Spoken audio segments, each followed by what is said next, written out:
Thank you very much. Just a couple quick, short announcements here. First off, you might have seen some signs. We've got a silent retreat going on.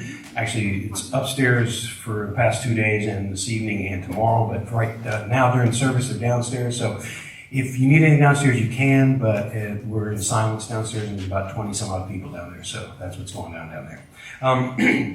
This morning, we are so fortunate to join us for an MLK service, Bishop Cedric, Bishop Cedric Bridgeforth. And he's of the greater Northwest Episcopal area of the United Methodist Church that encompasses Alaska, Oregon, Idaho, and the Pacific Northwest conferences.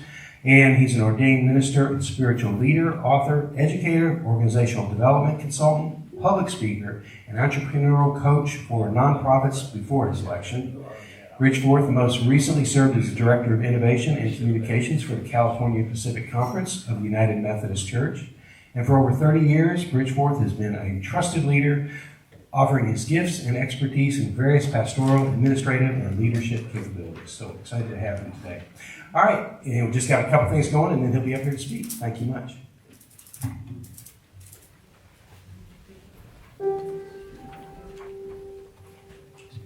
Good morning, everyone. If you will join me for affirmative prayer.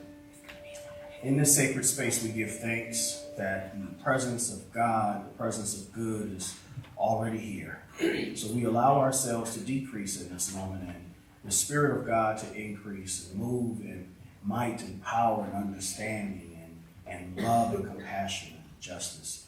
We speak blessings on this service and blessing on our speaker. Fill him with wisdom and insight. Let him speak to the people. Open our ears so that we might hear what Spirit has to say to the church. We declare blessings on this service and affirm that everything is in divine order. And so it is. Amen. Amen. Lord.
It's okay. Just kind of put a little more rhythm in that. And we're just gonna sing that first verse again, okay? Close it out and say, okay?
And today I'm gonna lead the meditation. I want us to, with today being Dr. King Day, I think I have so much gratitude for the resilience of our ancestors who forged a path for us. And I think one of the things that some of us may forget in 2025 is that resilience is still important, that it lives within us. We have a long road ahead of us to still ensure that we all are given the promises that were made to us by our Father, by God. So with that being said, my focus in this meditation will be gratitude in honor of Dr. King and everyone else who has fought for us that came before him. And by us, I mean all of us. He really fought for all of us to be better people. All right, so I would like for everyone to get as comfortable as you can in your seats. All right. So go ahead and as you take in a deep breath, with that exhale, I want you to feel yourself sinking deeper and deeper into your seats.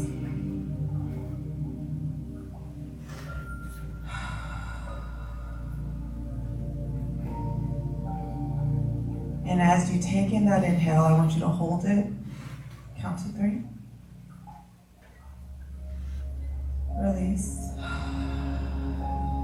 Count to 3. And again.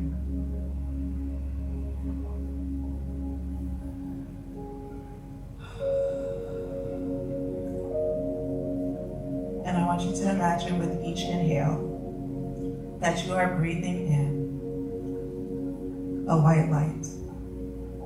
And in this light is the energy of gratitude, which is the highest vibration. We receive and give more freely when we embody a spirit of gratitude.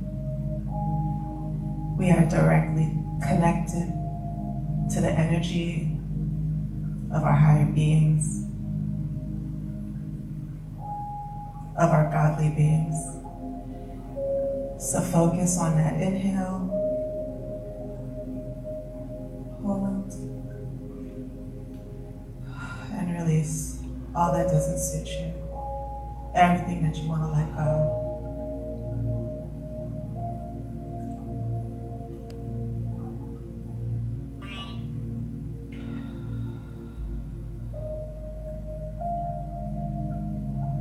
And with each exhale, you are lighter and lighter. You are becoming weightless, unbound, by flesh.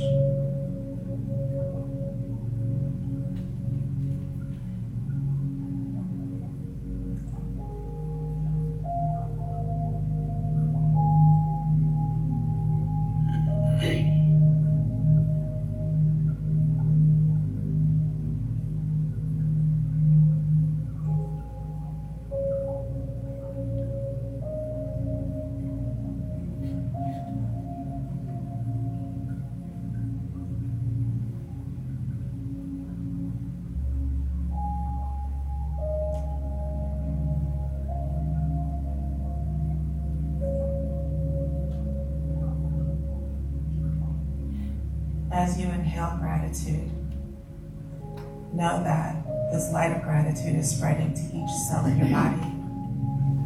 Conscientiously send that light to where you think it would best be suited. Let it fill you. Let it radiate beyond you as you become lighter and lighter with each exhale.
With these last few inhales, I want you to take in and breathe in affirmations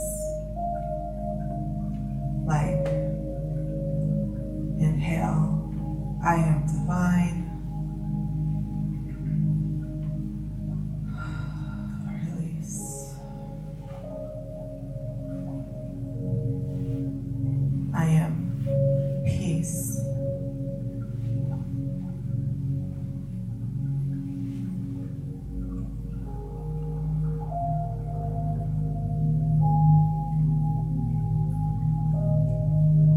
I am worthy of all the blessings bestowed upon me.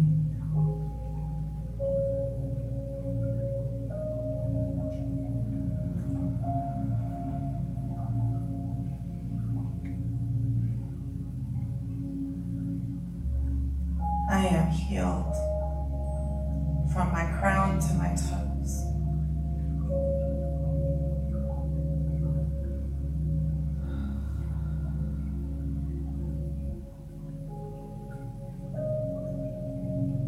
I am love, and I share love.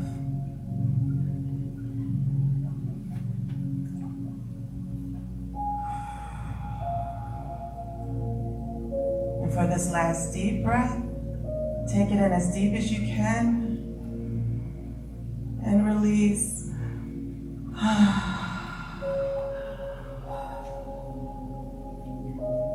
Come back to the room. Move our toes, loosen our necks, and our shoulders. Thank you for sharing this meditation. Peace.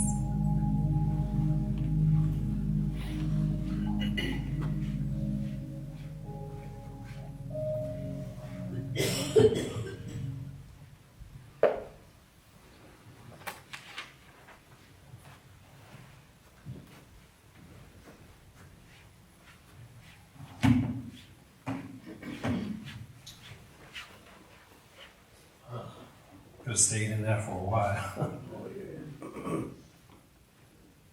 Well, it is an honor and a privilege to stand before you today, and just grateful to share this physical space on today.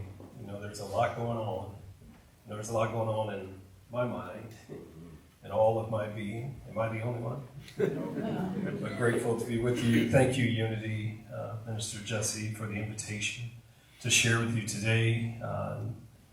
I was born and raised in Alabama, and spent some time in Baptist church and Methodist church growing up. So let me do some of that real quick, and then I'll do what I know I'm supposed to do here for Unity.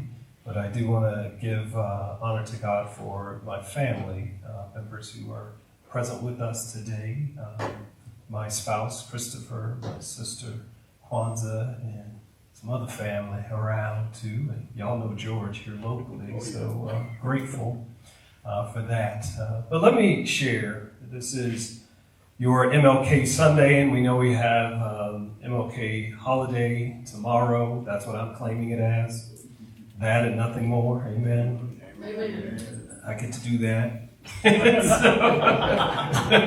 I am claiming it, claiming MLK Day tomorrow. And yeah.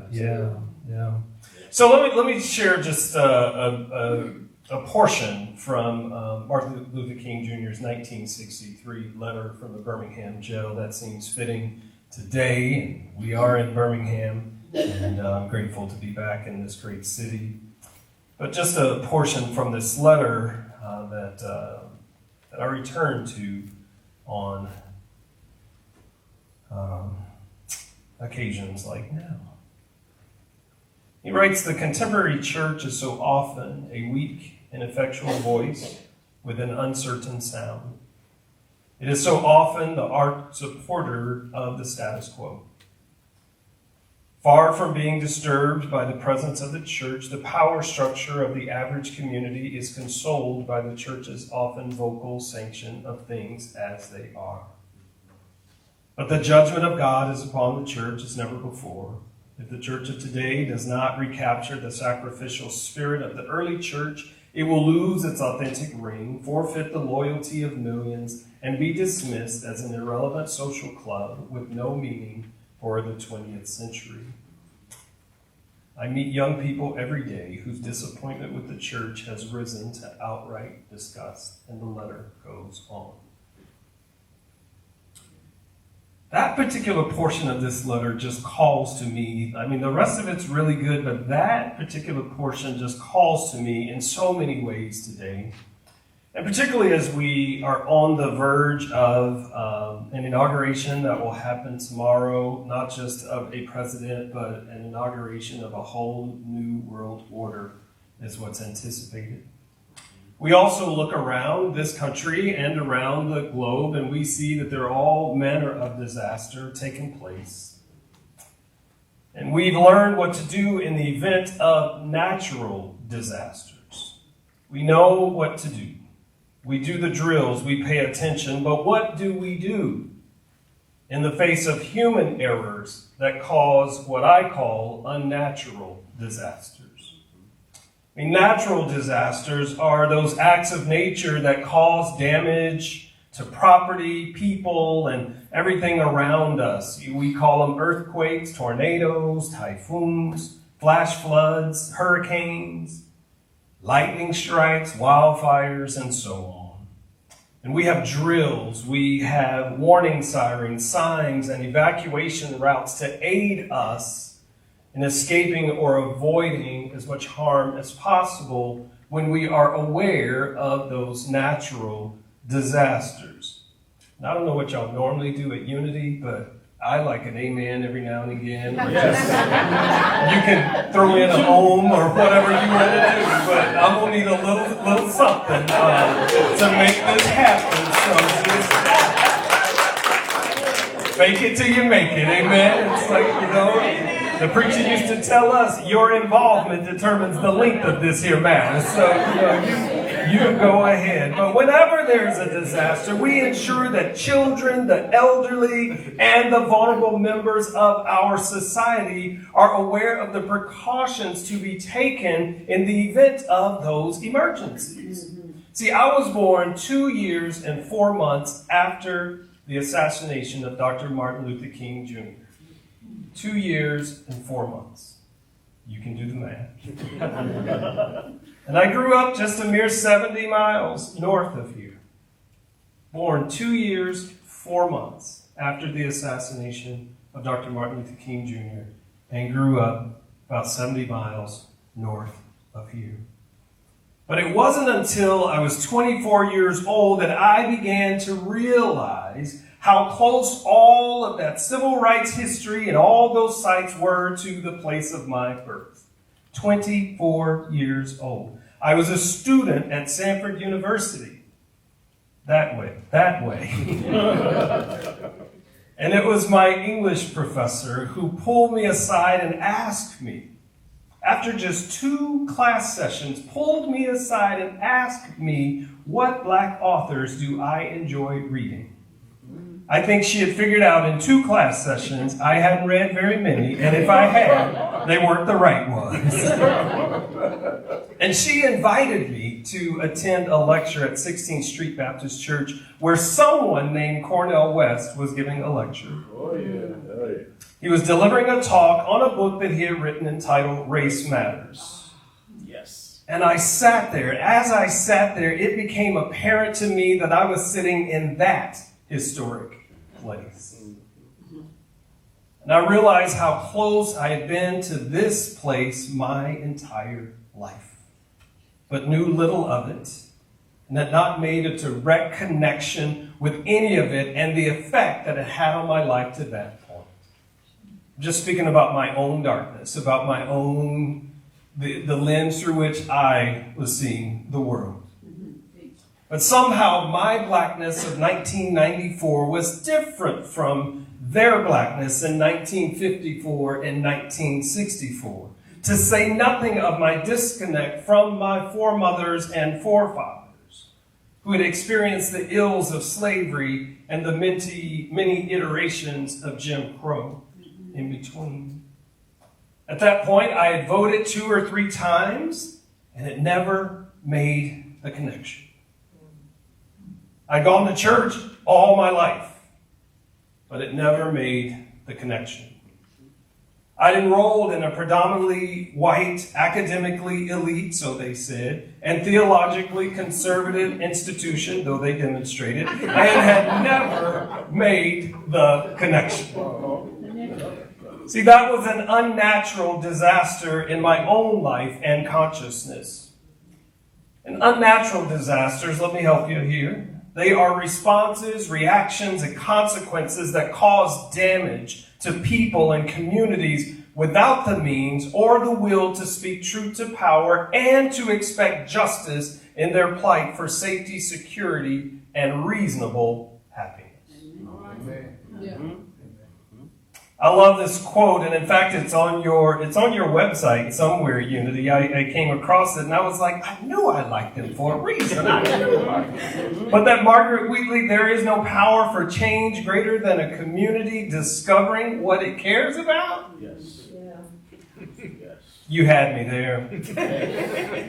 But there are so many examples of unnatural disasters around us. I mean, I just captured a few here in this manuscript, but let me share them with you, and you will probably think of more. And if we think about mass incarceration of black and brown men and women for crimes perceived as petty or minimal, while crimes perpetuated by their white counterparts go unpunished or minimally punished, if at all. That's what I mean by unnatural disaster.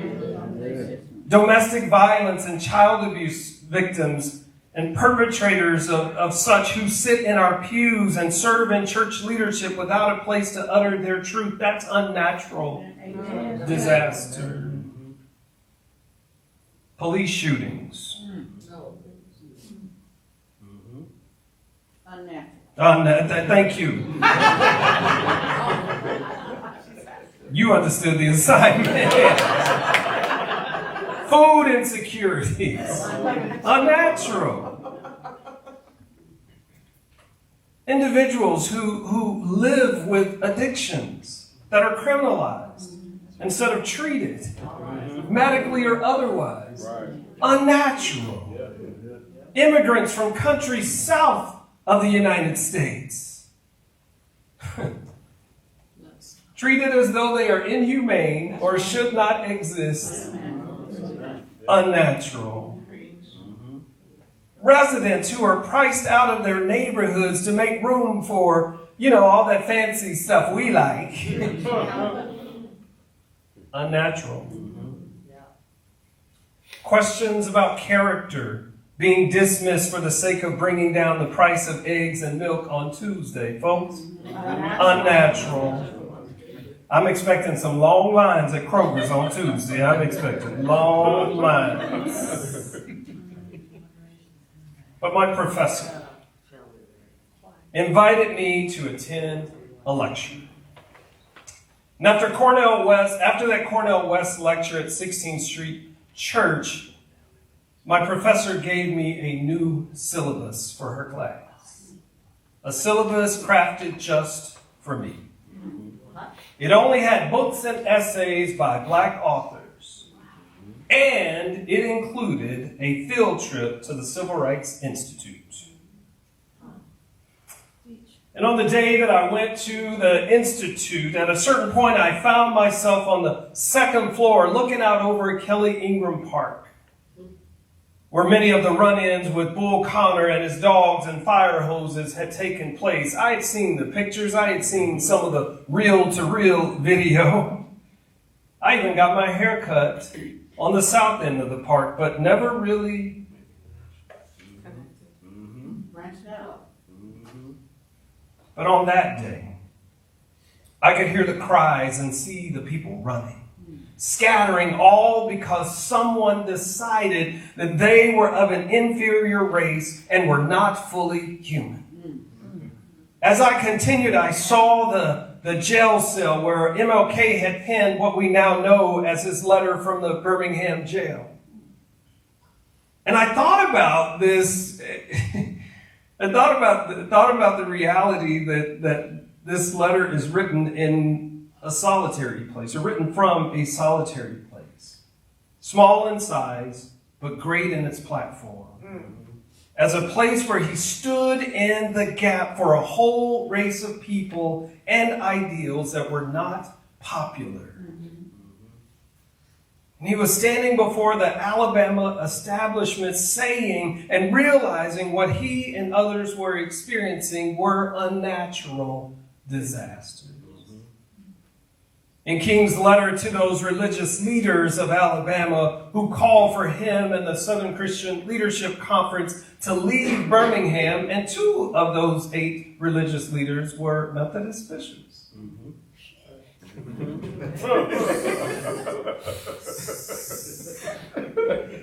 Wasn't me.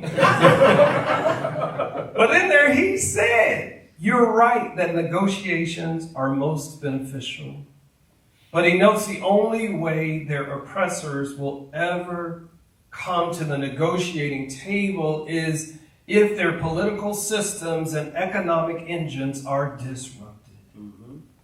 He responds to their plea for him and the SCLC to leave by letting them know that even if he were to leave, he saw what was happening there as a human problem, not as an Alabama problem, not as a black people problem, but as a human problem. And thus we know that injustice anywhere is a threat to justice everywhere. Unnatural disaster.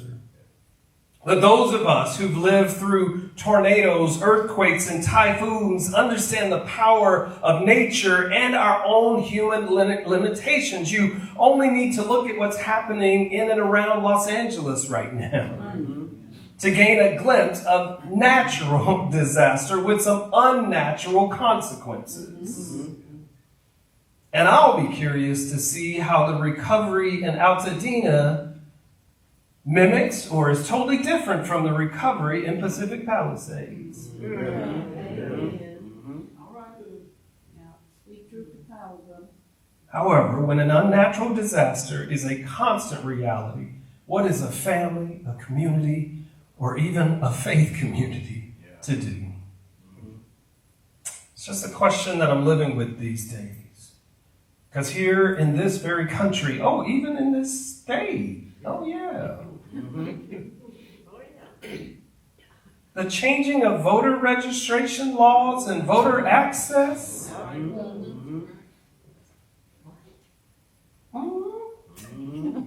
In our partisan politics that have co-opted our religious and spiritual voice and authority. Yeah. Skyrocketing homicide rates among young African Americans in several of our major metropolitan areas. So many that we seem to be numb to its reality. That the violence is really cries. Cries of our young seeking hope and a future. And who's bringing that message to them? The challenge is to acknowledge and meet the needs of the people while also understanding that the places we must go to meet those needs and understand those needs may not be the places of comfort for those of us among the haves. Did y'all turn this down?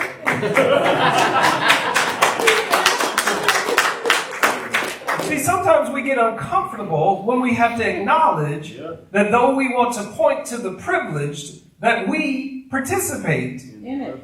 And that in many ways we are privileged. And we exercise that. Now, I'm not asking us to launch, the Oppression Olympics here, right? I'm not asking us to launch that right now. But I do need us to be honest. I do need us to take a moment and think about who we are, what we possess, and how we use who we are and what we possess in order to free all other people. Yes.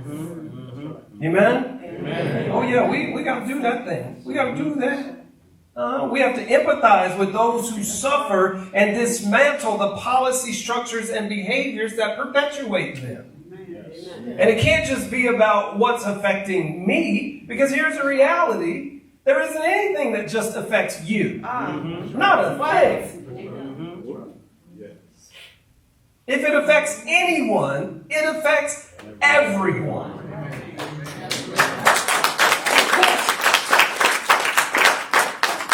I sense we are called to show compassion to those who may feel victimized by our laws, our politics, our policies, or in the church, our polities, and our inability to see and to hear their deepest need.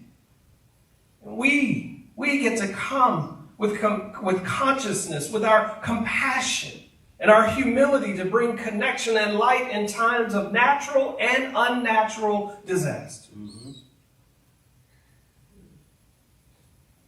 So there I was with my new syllabus in hand.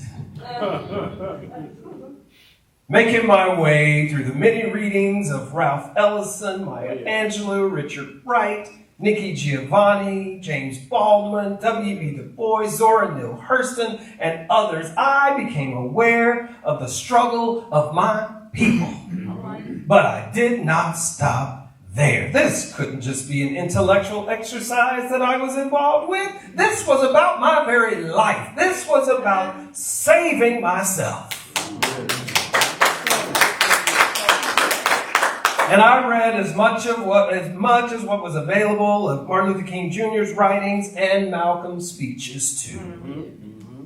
Because you need both to make this thing make sense.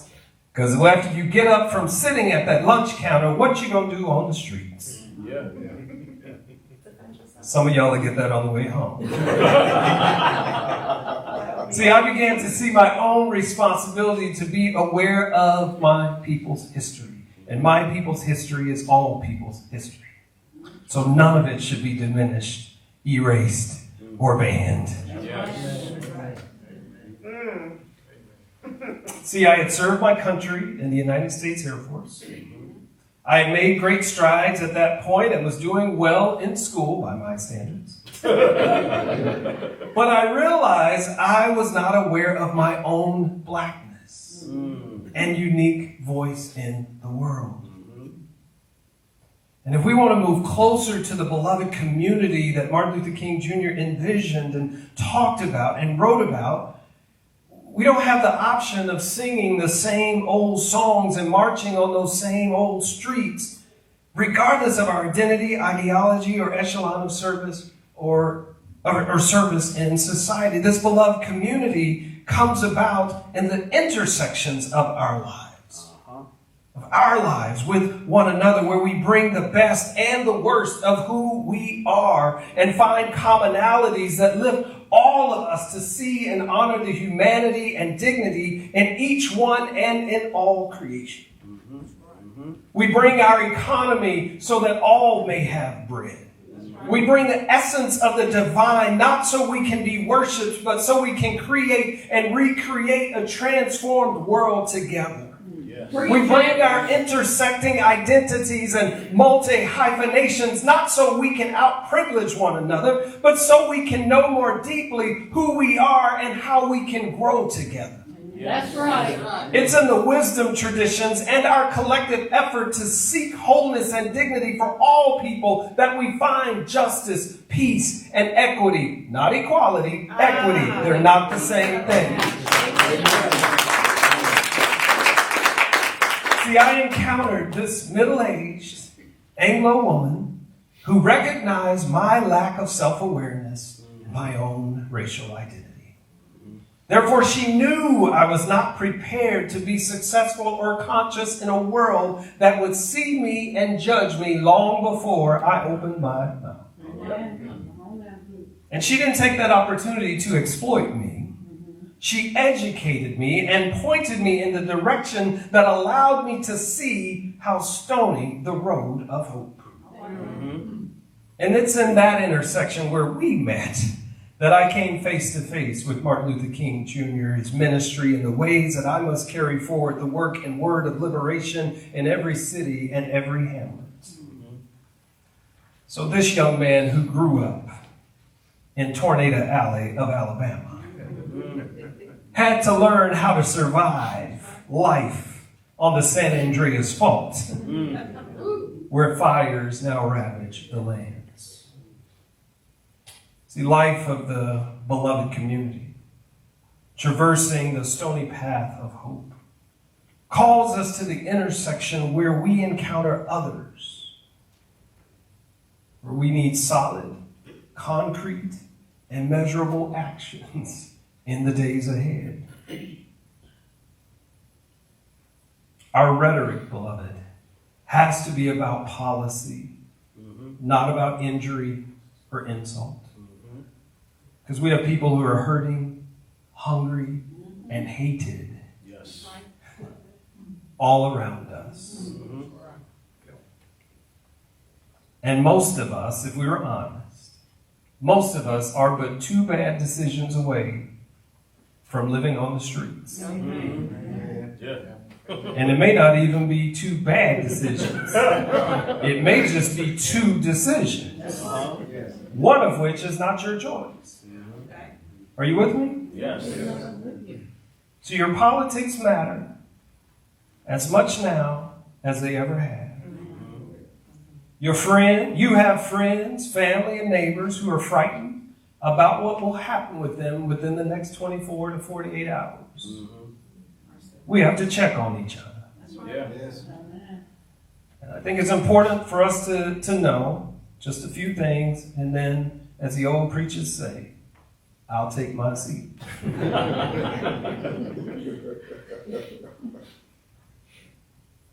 So going all the way back to those Sanford days, to sitting in 16th Street Baptist Church listening to Cornel West with that big afro even back then, from strolling through the halls of the Civil Rights Institute and all the others since.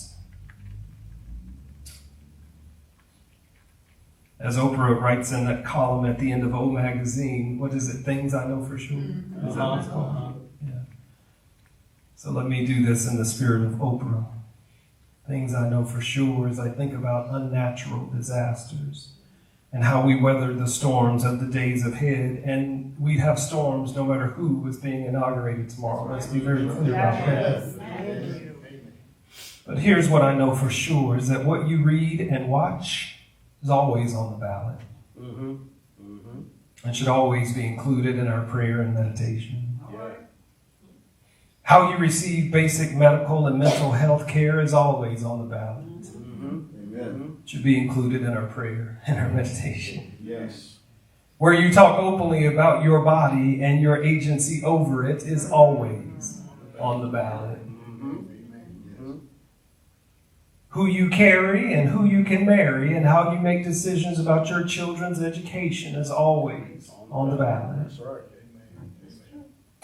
If it's on the ballot, it's on your mind, it's in your consciousness, and it's impacting you. And if it's impacting you, it's impacting your neighbors and impacting your neighborhood, and therefore impacting and shaping the world.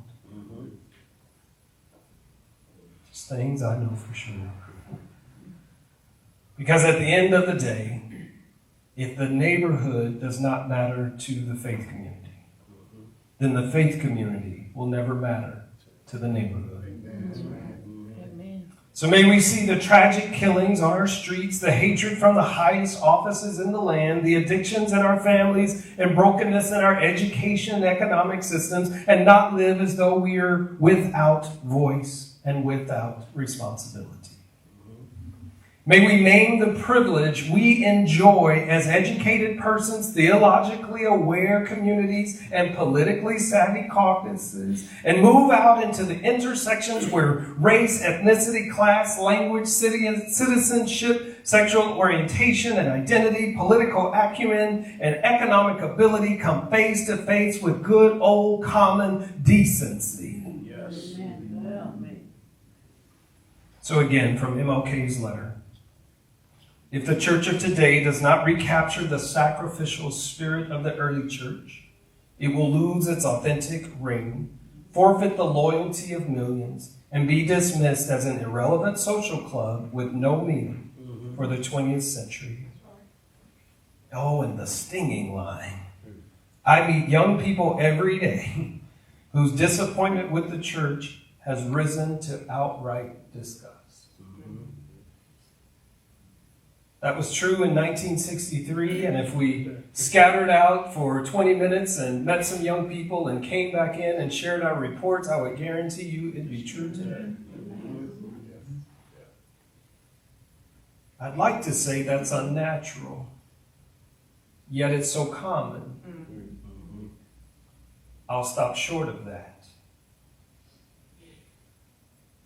and say that the divine and present goodness we are created and called as the divine and present goodness created and called us to be beloved community that knows how to love, to extend compassion, and show empathy in the face of natural and unnatural disasters. We have work to do. That's not scary. That's just the work for us to do. God bless. And I'll show you.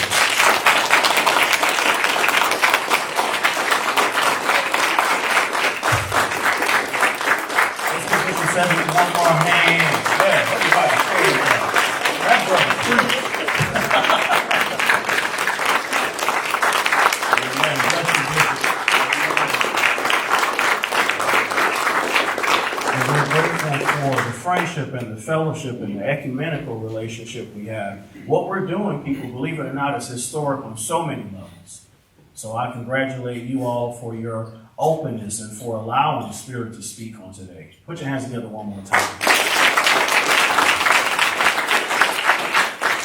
Amen. And now our offering. For those of you that tune in online, remember to log on to unitybham.org and click on giving. This ministry is a labor of love, and we can't do this without your support. For those that give in-house, we have our ushers making their way forward to collect the offering while LaDonna gives us a gentle selection. Take it away, LaDonna.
Put your hands together one more time. Beautiful. If you will, let's bless the offering. Point your hand in the direction of this young gentleman. Say this with me. We bless this offering. Affirming it will be used for the building of this ministry. We bless the givers. We declare their gifts will return back to them with good measure, pressed down, shaken together, and running over. And so it is. Put your hands together one more time.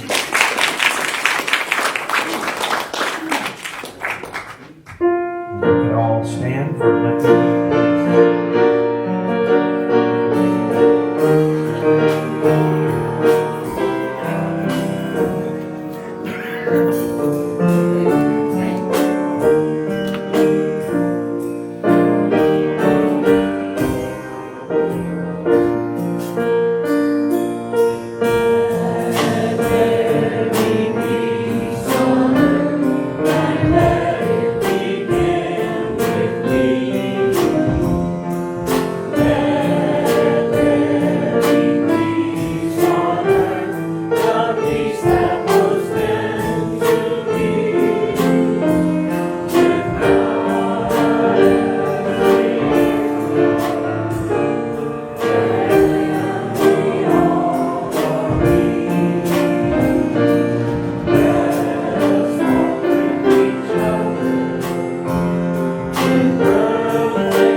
Prayer of protection. The light of God surrounds us. I am the light of God. The love of God enfolds us. I am the love of God.